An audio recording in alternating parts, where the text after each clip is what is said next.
Je sens encore le froid de la lame s'enfonçant dans ma chair. Ce craquement humide de la peau qui cède. Et le sang qui jaillit en un jet chaud sur le col de ma chemise blanche, tachant irrémédiablement le monogramme brodé de la banque.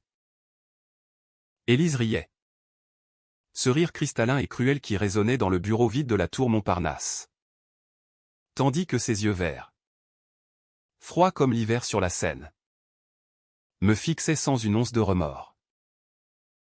Tu n'aurais jamais dû fouiller. Alexandre, avait-elle murmuré. Avant que le monde ne bascule dans un tourbillon noir. Absolu. Où seul persistait l'écho de ma propre trahison au nom. De sa trahison. Celle qui m'avait conduit à cette fin abjecte. Et puis. Rien. Ou du moins. C'est ce que je crus. Mais le néant n'est pas éternel pour ceux que le destin ou le diable a choisi de ramener. J'ouvris les yeux.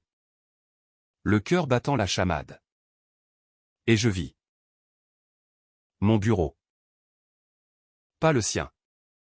Pas celui où j'avais agonisé 3 ans plus tard. Mais le mien. Tel qu'il était en 2022. Avec la vue imprenable sur les toits de Paris sous un ciel d'automne pluvieux. Et l'odeur familière du café tiède dans ma tasse ébréchée. Mes mains jeunes. Sans les cicatrices des nuits blanches à assembler les preuves tremblaient sur le clavier. La date sur l'écran, 15 octobre 2022. 3 ans avant ma mort. J'étais revenu. Trincine. Comme dans ces romans absurdes que je dévorais adolescent. Mais ici, dans la chair et le sang. Avec la rage qui bouillonnait déjà dans mes veines comme un poison bienvenu. Je me levai d'un bond. Renversant la chaise qui claqua contre le mur vitré.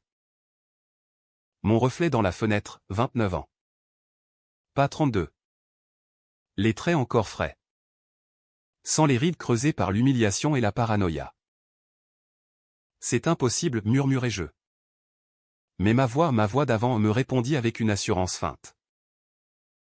Non. Ce n'était pas impossible. C'était une seconde chance. Un cadeau empoisonné des dieux de la vengeance. Élise. Cette vipère aux lèvres carmin et au pédigré impeccable. Fille du fondateur de la banque privée du Val. M'avait déjà tendu son premier piège ce jour-là. L'appel enregistré. Ce foutu appel où elle m'avait licencié comme un chien. Accusé de vol de données. Tout en riant sous cap parce qu'elle savait oh. Elle savait que j'avais effleuré la vérité sur le trésor noir. Ce fonds offshore qui avait fait la fortune de son père sur le dos de clients ruinés.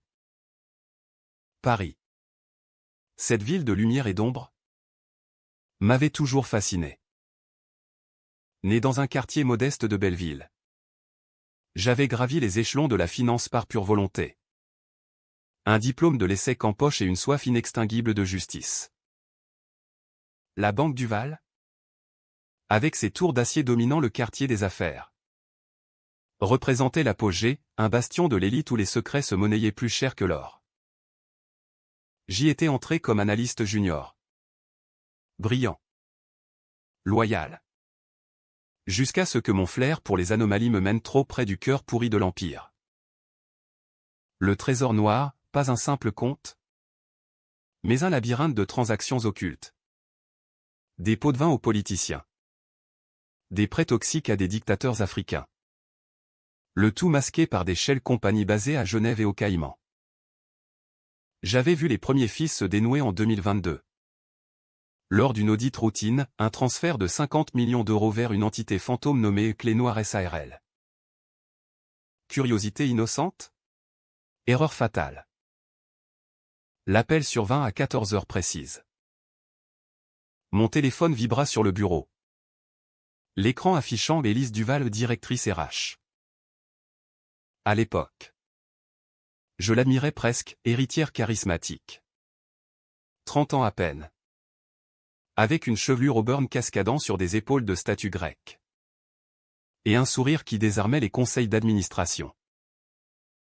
Alexandre. Mon cher. Nous devons discuter, avait-elle dit d'une voix mielleuse. L'enregistrement tournant en fond, je l'ignorais alors. Mais c'était son arme. Un piège digital pour me discréditer. Tes rapports sur les flux financiers. Disons qu'ils prêtent à confusion. La banque ne peut tolérer de telles irrégularités. J'avais balbutié. Défendu mon travail. Mais elle avait coupé court, licencié avec effet immédiat. Et si tu parles? Souviens-toi, nous avons tout enregistré. Clic. Silence. Ce fut le début de la chute. Harcelé par des rumeurs voleurs. Traître. Je perdis tout, appartement à Bastille. Ami de la fac. Même ma sœur qui me crut coupable. 3 ans de survie misérable. À fouiller les archives numériques volées. À assembler le puzzle du trésor noir, le père d'Élise. Mort en 2020. Avait légué non seulement la banque, mais ce cancer financier qui rongeait l'institution de l'intérieur. Elle l'avait hérité. L'avait amplifié. Éliminant quiconque s'approchait trop près. Moi. Le premier. Et pour me taire définitivement. Elle avait payé un tueur à un nettoyeur des banlieues. Anonyme et efficace. La lame dans le bureau. Ce soir de 2025. N'était que la cerise sur un gâteau empoisonné. Maintenant. Assis dans ce bureau d'antan. Je sentais la bile monter. Non. Cette fois. Ce serait différent. Je ne serais plus le pigeon. J'allumai mon ordinateur. Les doigts volant sur le clavier avec une précision vengeresse. Première étape, sécuriser les preuves. J'accédais au serveur interne. Masquant mes traces avec un VPN improvisé ou des astuces apprises dans mes nuits d'errance futures. Les fichiers sur clé noire étaient là. Intacts. Attendant d'être exhumés. Mais Élise. Elle était le serpent au cœur de tout. Mielleuse en public. Impitoyable en privé. Sa liaison avec le ministre des Finances? Un levier. Son chantage sur les actionnaires? Une arme. Et moi? J'allais devenir son cauchemar. Le soir tombait sur Paris.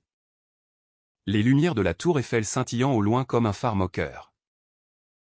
Je quittais le bureau plus tôt que d'habitude. Le cœur gonflé d'un plan embryonnaire. Demain. L'appel. Mais cette fois. J'enregistrerai. Et je riposterai. La vengeance n'est pas un plat froid, c'est un feu qui consume tout, y compris soi-même. Et je brûlerai avec joie. Les jours suivants furent un balai de duplicité. En surface, j'étais l'Alexandre d'avant, souriant aux réunions. Performant sur les tableurs Excel. Flattant les égos des seniors. Mais sous la peau, la bête grondait. J'étudiais Élise comme un entomologiste dissèque un insecte venimeux. Ses routines, café au Fouquet's le matin. Yoga à Passy l'après-midi. Dîners arrosés avec des lobbyistes rue du Faubourg Saint-Honoré. Ses faiblesses, une addiction au vin rouge de Bordeaux. Une peur viscérale des scandales familiaux, le fantôme de son père. Accusé de fraude mineure en 2010. La hantait encore. Et son amant? Un certain Laurent Voss. Procureur adjoint.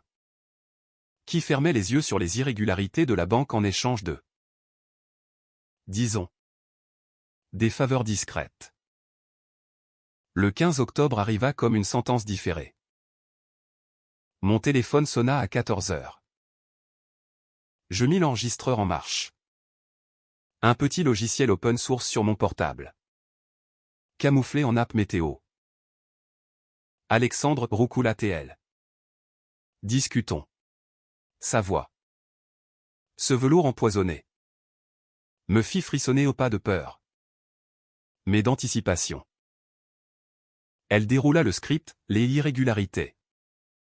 Le licenciement imminent. Mais cette fois, je ne balbutiai pas. Élise, dis-je calmement. Nous savons tous deux que ce n'est pas à propos de chiffres. C'est à propos de clés noires. Les 50 millions versés à cette SARL bidon. Les liens avec les offshore suisses. J'ai les logs. Silence. Puis son rire. Ce même rire qui m'avait accompagné dans la mort. Menace. Alexandre? C'est pathétique. Et enregistré? Parfait. Cela scellera ton sort. Je raccrochai. Le sang pulsant aux tempes. Elle croyait m'avoir. Erreur. Le soir même. J'envoyai un extrait anonyme juste assez pour titiller à un journaliste du Monde que j'avais croisé en soirée networking. Pas tout. Juste une miette, fille de fondateur impliquée dans fonds occultes. Les dés étaient jetés. Mais la vraie guerre commençait. Élise ne se contenterait pas d'un simple licenciement, elle traquerait. Et moi? J'allais la laisser approcher. Pour mieux la frapper au ventre. Les semaines qui suivirent furent un tourbillon de tension. Un pas de deux mortels sur les pavés glissants de Paris. Le licenciement fut officiel le lendemain, un email laconique de RH. Suivi d'une escorte sécuritaire jusqu'à la sortie de la tour. Mes cartons sous le bras comme un exilé. Mais contrairement à ma première vie, je ne m'effondrai pas. J'avais anticipé, un appartement meublé à Montmartre. Loué sous un faux nom via une agence discrète du Marais, un compte offshore à moi ou ironie du sort. Financé par des économies honnêtes pour tracer les mouvements. Et surtout, un réseau naissant, hackers freelance contactés sur le dark web. Des ex-collègues aigris prêts à témoigner pour une bouteille de cognac. Élise. Bien sûr. Contre-attaqua vite. Des rumeurs enflèrent dans la presse people, analyste démis pour malversation au scandale à la Banque Duval? Un article dans le Figaro. Savamment liqué. Me dépeigner en arriviste jaloux? Un fils de Belleville rongé par l'ambition. Ma sœur. Claire? M'appela en larmes, Alex. Qu'est-ce qui t'arrive? Les gens parlent. Je la rassurai d'une voix ferme. Inventant une histoire de Burnou. Mais intérieurement, la rage se muait en calcul froid. Elle paierait pour chaque larme. Chaque insomnie. Mon enquête s'approfondit. Clé Noire n'était pas qu'un fond, c'était une toile d'araignée tissée par le père d'Élise. Maurice Duval. Un magnate de la finance des années 90 qui avait bâti son empire sur des prêts prédateurs aux PME françaises pendant la crise de 2008. Mort d'une crise cardiaque en 2020 ou était-ce un suicide maquillé? Il avait légué à sa fille non seulement les rênes, mais un coffre-fort virtuel de preuves, emails chiffrés, contrats falsifiés. Même des enregistrements audio où il marchandait avec des oligarques russes. Élise les avait hébergés sur un serveur privé à Luxembourg, accessible via une clé USB physique, la fameuse clé noire. Un dongle banal en apparence. Gravé d'un corbeau stylisé. Symbole de la famille Duval. Comment le savais-je? Dans ma vie précédente. J'avais payé de ma vie pour cette info. Un contact? Un vigile corrompu nommé Marco m'avait vendu la mèche pour 10 000 €. Avant d'être accidenté ou sur la 6. Cette fois, je contactai Marco en avance. Via un burner phone. Lui offrant le double pour sa loyauté. La clé est dans son bureau. Tiroir du bas. Derrière les faux dossiers, grognatait-il d'une voix rauque. Entre deux bouffées de gauloise. Rendez-vous fixé, infiltration pendant la gala annuelle de la banque. Au Palais Garnier. Où l'élite parisienne se pavanait en smoking et robe de Dior. La nuit du gala fut un chef-d'œuvre de tension. Paris étincelait. La scène miroitant sous les ponts illuminés. Tandis que je me glissais parmi les invités en tant que ami d'un partenaire. Costumé en serveur, un job bidon arrangé par un allié interne. Je naviguais les couloirs dorés, évitant les vigiles au regard perçant. Élise trônait au centre. Sublime en velours noir. Riant aux éclats avec Voss. Son procureur amant, dont la main effleurait possessivement sa taille. Je la vis. Et le temps s'arrêta, ses yeux verts balayant la foule. Comme si elle sentait déjà l'ombre de ma revanche. L'infiltration réussit de justesse. Marco me fit passer la porte de service, j'entrai dans son bureau. Cœur martelant. Et fouillai le tiroir. La clé était là. Froide au toucher. Un petit rectangle noir qui pesait comme le destin. Je la copiai sur un drive externe des téraoctets de poison déversés en minutes. Puis la remis en place. Sortie, un ascenseur bondé. Un sourire forcé à un cadre saoul. Dehors. Sous la pluie fine de l'opéra. Je respirais enfin. Les données étaient miens. Emails incriminant Voss dans un blanchiment d'argent, contrat prouvant que Élise avait détourné 200 millions pour financer son train de vie extravagant en yacht à Monaco. Villa en Toscane. Et le clou, un audio de Maurice confessant un meurtre d'un rival d'affaires disparu en 2015. Corps jamais retrouvé dans la Marne. Mais la possession de la clé n'était que le début.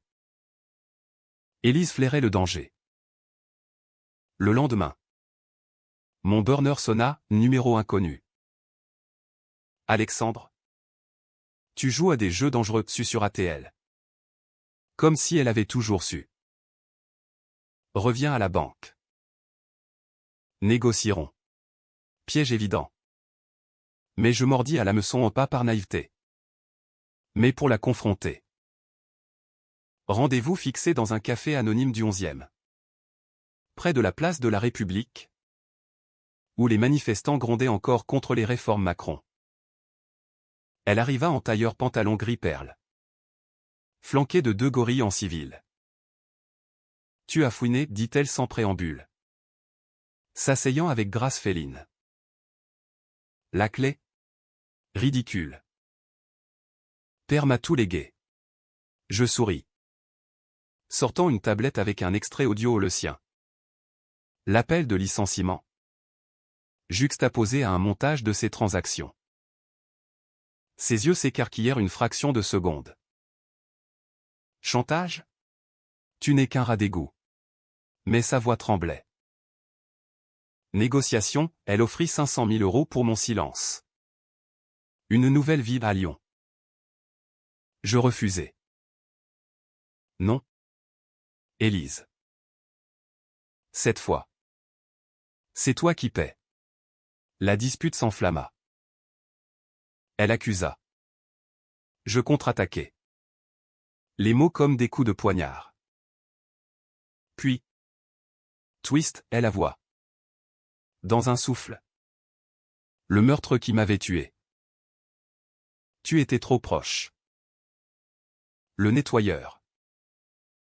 Un mal nécessaire. Aveu enregistré. Bien sûr.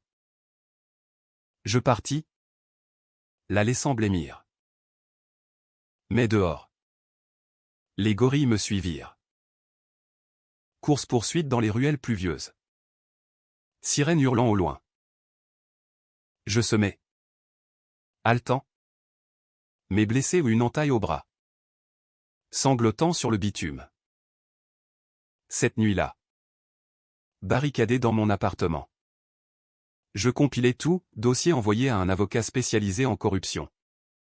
Lien avec des ONGs anti-blanchiment comme Transparency International. La presse mordit, un leak anonyme au Canard enchaîné fit les gros titres aux héritières Duval impliquées dans scandale financier, 300 millions détournés. Élise riposta par un démenti furieux sur BFM. Mais les fissures apparurent. Voss démissionna en urgence. Invoquant raison personnelle. Et moi? J'étais l'ombre. Le fantôme qu'elle avait créé. Revenu hanter ses rêves. Pourtant. La tension montait. Des appels anonymes. Des ombres sous mes fenêtres. Paris. Ma ville bien-aimée. Devenait un labyrinthe hostile. Claire me supplia de fuir, Alex. C'est trop dangereux. Mais fuir? Jamais. La vengeance exigeait du sang ou du moins. Des larmes.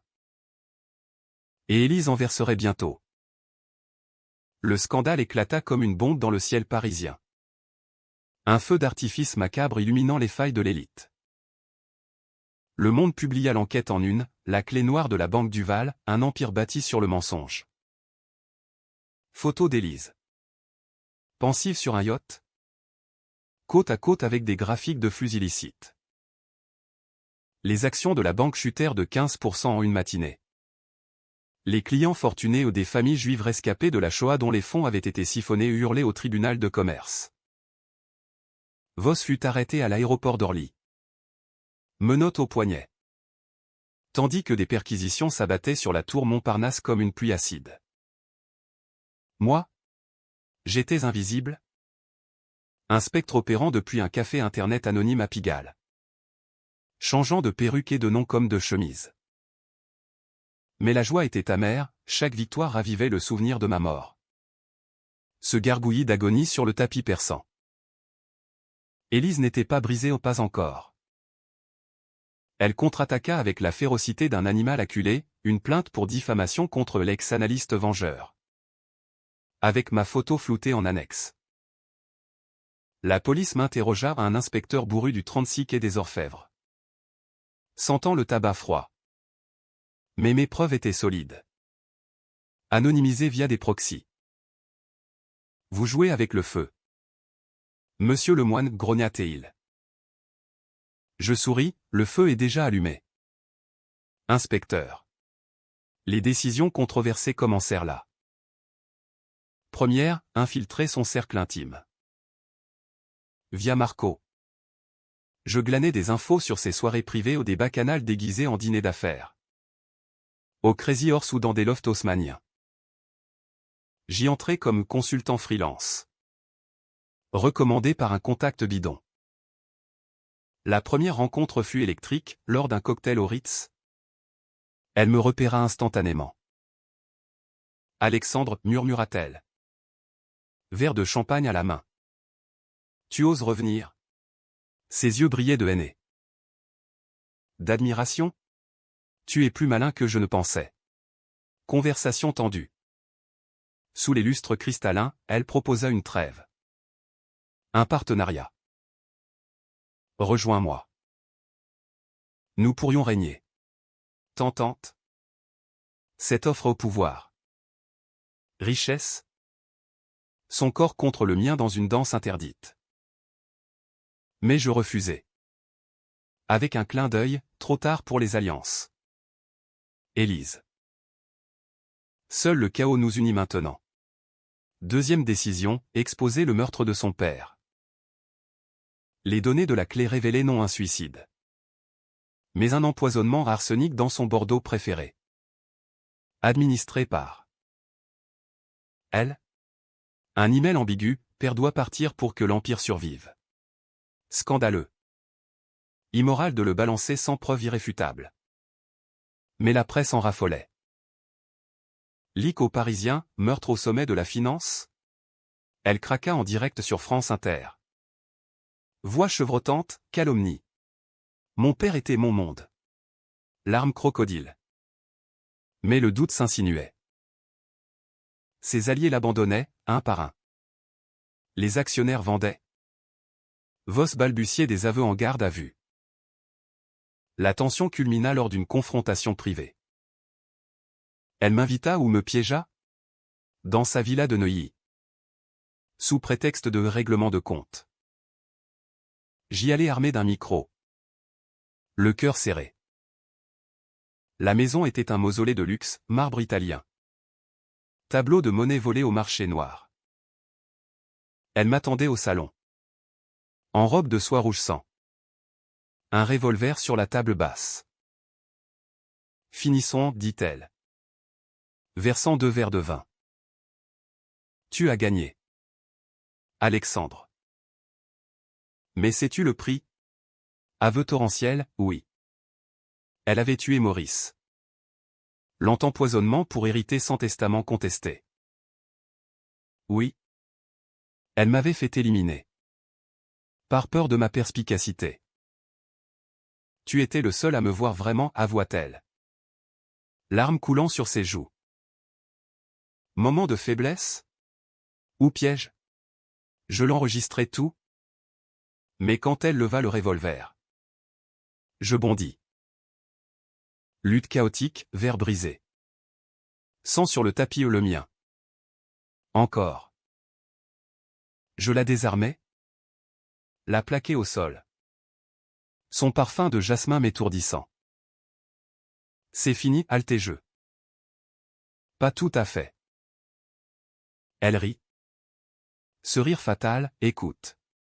Un bip discret, son enregistrement. Activé depuis le début. Preuve fabriquée. Chantage avoué au tué piégé. Mon amour. Twist, elle avait anticipé. Retourner le piège. Fuite éperdue dans la nuit de banlieue. Sirène en fond. Blessé. Traqué. Je me réfugiai chez Claire. Qui soigna mes plaies en pleurant. Pourquoi? Alex? Pourquoi?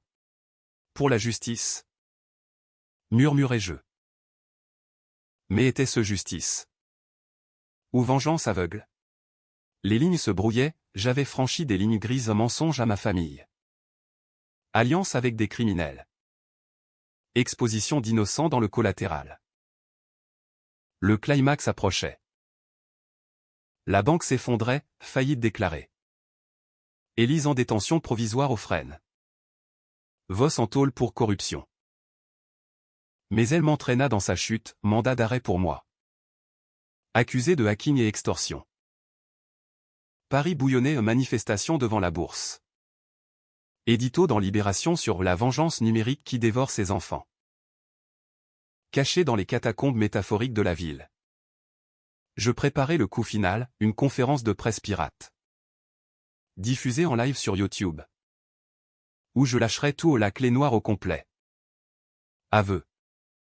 Tout. La conférence fut un suicide public. Un barreau d'honneur sous les néons criards d'un studio loué à la va-vite dans le 18e. Caméra braquée sur moi. Visage masqué d'un foulard noir écho-ironique à la clé. Je parlais pendant 40 minutes.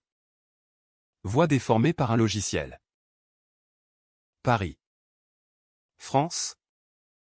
Le monde, voici la vérité sur la banque Duval. La clé noire n'est pas une abstraction, c'est le sang de milliers. Pompé par une famille qui se prenait pour des dieux. Fichier uploadé en direct, contrat. Audio. Même l'enregistrement de notre lutte chez elle. Où sa voix confessait le meurtre. Vue explosant en 100 000. 500 000. Hashtag clé noire et vengeance Duval trending sur X. Élise réagit depuis sa cellule, une déclaration vidéo smug. Filmée en robe de chambre. Cheveux en désordre mais regard d'acier. Cet homme est un menteur. Un fantôme de mon passé. Il a fabriqué ses preuves pour me détruire. Mais trop tard, le procureur général. Sous pression publique. Rouvrit l'enquête sur la mort de Maurice. Perquisition à la villa, arsenic détecté dans les archives familiales. Voss craqua. Impliquant Élise dans une vingtaine de blanchiments. La banque fut nationalisée en urgence. Sauvetage d'État pour éviter un krach domino sur l'euro. Pour moi. L'enfer personnel. La police défonça la porte du studio Midstream, menottes. Flash des paparazzi. Une horde hurlante, traître au héros. Emmené au quai des Orfèvres. Interrogatoire marathon. L'inspecteur de la première fois. Maintenant avec un badge plus haut. Me toisa, vous avez tout fait péter. Le moine. Mais à quel prix? Des jobs perdus. Des familles ruinées. Il avait raison. Ma vengeance avait des ricochets, des employés lambda. Comme ma voisine de bureau d'antan. Sophie. Au chômage du jour au lendemain. Son mari sombrant en dépression. Claire me visita en détention. Yeux rougis, tu as sauvé des inconnus. Mais nous? Tu nous as brisés. Décision controversée numéro 3, plaider coupable pour un deal. Protéger les miens. Avocat commis d'office. Plaidoirie émouvante sur la rédemption d'un homme trahi. Le procès fut un cirque médiatique. Un drame en toge sous les dorures du palais de justice. Élise et moi. Face à face dans la salle bondée. Séparés par des vitres blindées. Elle, élégante en Chanel malgré les chaînes, me lança un regard qui valait 1000 promesses de mort. Tu as gagné la bataille. Alexandre, murmura-t-elle lors d'une confrontation pré-audience. Mais la guerre? Elle est en toi. Ces mots me hantèrent, la vengeance m'avait hollowé. Transformé en monstre miroitant son propre reflet. Témoignages accablants, Marco. Sous immunité? Décrivant les nettoyeurs, un whistleblower interne confirmant les flux, même un rescapé des prêts toxiques. Un vieux vigneron de Bordeaux. Pleurant pour son domaine perdu. Mon tour, debout. Voix ferme. Je racontais tout au la mort feinte. Le retour. La soif de justice dévoyée en haine. J'ai tué l'innocent en moi pour abattre le coupable. Était-ce juste? La salle retint son souffle. Le jury? Des Parisiens ordinaires. Délibéra 3 jours. Verdict, Élise. Coupable de meurtre. Fraude. Blanchiment en perpétuité. Sans remise. Moi? Coupable d'intrusion informatique. Mais circonstances atténuantes pour intérêt public 5 ans avec sursis. Plus travaux d'intérêt général. Libéré sous caution. Je sortis sous une pluie battante. Flashs aveuglants. Claire m'attendant avec un parapluie. Recommence à zéro. Frangin. Mais le twist final guettait. Les mois post-procès furent un purgatoire doux amer. Paris m'accueillit en paria glorifié, pétition pour un film Netflix. Invitation à des TEDx sur l'éthique financière. Mais aussi des lettres de haine ou assassins d'emploi. Cracher un ancien cadre. Je repris une vie modeste, consultant freelance en compliance. Aidant les PME à naviguer les eaux troubles de la finance. Claire et moi. Réconciliés autour de dîner aux zinc du quartier latin. Où le vin coulait et les rires effaçaient les ombres. Pourtant. La nuit. Les cauchemars revenaient, la lame. Le rire. Et Élise. Éternelle. Me susurrant un pas fini. Le twist frappa comme un éclair dans un ciel serein. 1 an plus tard. Une lettre anonyme glissa sous ma porte, pas d'expéditeur. Juste un post-it la vraie clé. Dedans. Une USB opale à noir. Mais une blanche? Fichier nouveau, preuve que j'avais participé. Inconsciemment. Au complot. En 2021. Avant même les soupçons. J'avais validé un transfert mineur vers clé noire. Sous pression d'un senior 500 000 €. Une erreur que j'avais couverte pour un bonus. Élise l'avait su. L'avait utilisé pour me piéger dès le début. Pire, l'assassin? Pas un inconnu. Mais moi. Dans un blackout éthylique post-licenciement. Payé par elle mais convaincu d'un règlement de compte imaginaire. Hypnose? Drogue? Les logs montraient mes empreintes digitales sur l'arme. Choc. Ma vengeance? Fondée sur un mensonge que j'avais fabriqué moi-même. J'avais tué moi. En quelque sorte. Et projeté la faute. Appel à l'avocat, réouverture impossible. Élise en appelait déjà pour vice de procédure. Elle sortit après 6 mois. Grâce à un vice de forme ou enregistrement illégal de ma part. Libre. Elle m'attendait au Fouquet's. Terrasse ensoleillée. Alexandre, dit-elle. Cigarette aux lèvres. Nous sommes pareils. Des monstres nés du même poison. Offre, alliance finale. Ou destruction mutuelle. Je refusais. Mais le doute rongeait. KT Tugby KCH. Car la vraie revanche est intérieure. Je brûlais l'USB. Confessé à Claire qui partit. Blessé. Seul sur les quais de Seine. Regardant les péniches glisser. Je compris, le retour n'était pas pour venger. Mais pour guérir. Élise prospéra. Rebâtissant un empire plus discret. Moi? Un fantôme pacifié. Écrivant ces lignes pour que vous, lecteurs, n'ayez pas à répéter mes erreurs. Paris pardonne. Mais n'oublie pas. Et la clé noire? Elle est en chacun, le secret que l'on enfouit. Attendant l'étincelle.